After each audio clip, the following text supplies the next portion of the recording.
kelompok 3 ingin menjelaskan tentang perkembangan teknologi informasi. Pada tahun 1940-an, perkembangan teknologi bagi generasi ini merupakan segenerasi buah perubahan besar, di mana segala sesuatu menjadi jauh berbeda dari zaman mereka. Meskipun generasi ini tidak begitu paham dan menguasai penggunaan dari teknologi itu sendiri, seperti penggunaan handphone dan aplikasi-aplikasi di dalamnya. Mereka tetap mengapresiasikan dan mengakui bahwa teknologi membuat segala sesuatu yang menjadi lebih menarik. Meskipun begitu, dampak negatif terlihat dari anak-anak atau cucu-cucu mereka yang menjadi kecanduan, dan mereka khawatir bahwa anak-anak zaman sekarang melihat atau melakukan sesuatu yang tidak seharusnya karena teknologi. Selanjutnya yaitu perkembangan teknologi informasi era 1980 hingga 1990-an. Kemajuan teknologi ini sangat mempengaruhi sistem komunikasi di Indonesia di era globalisasi ini. Hal itu mengakibatkan pro dan kontra di masyarakat. Kebanyakan orang yang hidup di zaman sekarang ini merasa terbantu dengan sistem komunikasi saat ini. Jika dibandingkan dengan tahun 1980 sampai 1990-an, dulu mereka mungkin merasakan seperti tidak bisa mengapresiasikan segala sesuatu. Misal, sekarang pemerintah sudah mulai transparan terhadap masyarakat, yang dimana ini bisa mengurangi kesalahpahaman antar masyarakat dan pemerintah. Hidup di era globalisasi ini sudah pasti kebutuhan sosial pun harus terpenuhi. Hal ini dapat disimpulkan bahwa lebih atau tidak baiknya sistem komunikasi saat ini dan dulu kembali kepada diri kita masing-masing bagaimana menanggapi semua ini. Masa modern. A. Surat kabar. Surat kabar adalah media cetak yang berisi berbagai informasi. Surat kabar disebut juga dengan koran. B. Telepon. Telepon pertama kali diciptakan oleh Alexander Graham Bell. Sumbernya pada tahun 1976. Telepon merupakan alat yang dapat mengirimkan pembicaraan melalui sinyal listrik. C. Televisi. Televisi ditemukan pada tahun 1883 oleh Paul Nikola. Menemukan televisi berawal ditemunya cakram logam atau metal yang berputar dan memiliki banyak lubang. Televisi merupakan penangkap siaran bergambar. D. Komputer. Saat ini manusia sangat terbantu pekerjaannya oleh suatu alat yang disebut komputer. Semua pekerjaan menjadi lebih efisien dengan bantuan komputer.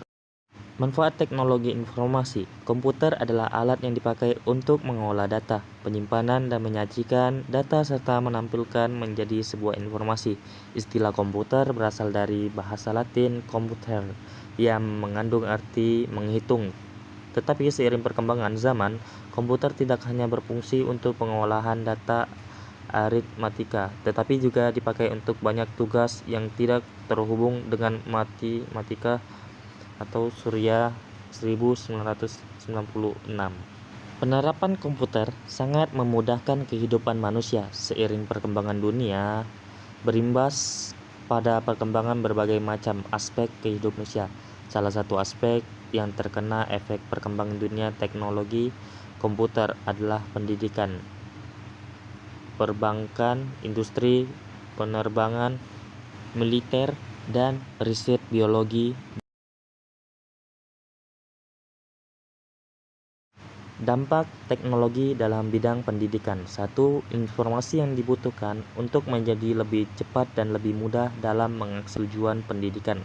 2. Inovasi dalam pembelajaran tumbuh di hadapan e-learning, inovasi yang lebih memudahkan proses pendidikan. 3. Meskipun sistem administrasi suatu lembaga pendidikan seperti sistem tanpa celah, tetapi jika kecerobohan dalam menjalankan sistem tersebut akan berakibat fatal. 4. Salah satu dampak negatif televisi adalah melatih anak untuk berpikir pendek dan bertahan konsentrasi dalam waktu yang singkat atau jangka pendek. Kesimpulan, perkembangan teknologi informasi telah membawa perubahan besar dalam berbagai aspek kehidupan, menciptakan peluang dan tantangan yang signifikan. Di satu sisi, teknologi informasi telah membuka peluang ekonomi baru, meningkatkan akses informasi dan pendidikan, serta mempermudah komunikasi dan kolaborasi. Pertumbuhan ekonomi digital, penerapan di berbagai sektor dan kebutuhan ahli di semua industri telah menciptakan lapangan kerja baru dan menjanjikan. Namun di sisi lain, perkembangan teknologi informasi juga menghadirkan tantangan yang kompleks, kesenjangan digital, ancaman siber, kurangnya keterampilan digital, isu etika dan privasi, serta ketergantungan teknologi menjadi masalah yang perlu diatasi. Untuk memaksimalkan manfaat teknologi informasi dan minimalkan dampak negatifnya, diperlukan upaya kolaboratif dari pemerintah, sektor swasta, dan masyarakat untuk meningkatkan akses dan literasi digital, meningkatkan keamanan cyber, dan mengembangkan regulasi yang tepat. Penting untuk memastikan bahwa perkembangan teknologi informasi berkontribusi pada kemajuan ekonomi dan sosial yang inklusif dan berkelanjutan, serta memperhatikan aspek etika dan privasi. Hanya dengan demikian kita dapat memanfaatkan potensi informasi secara optimal untuk menciptakan masa depan yang lebih baik.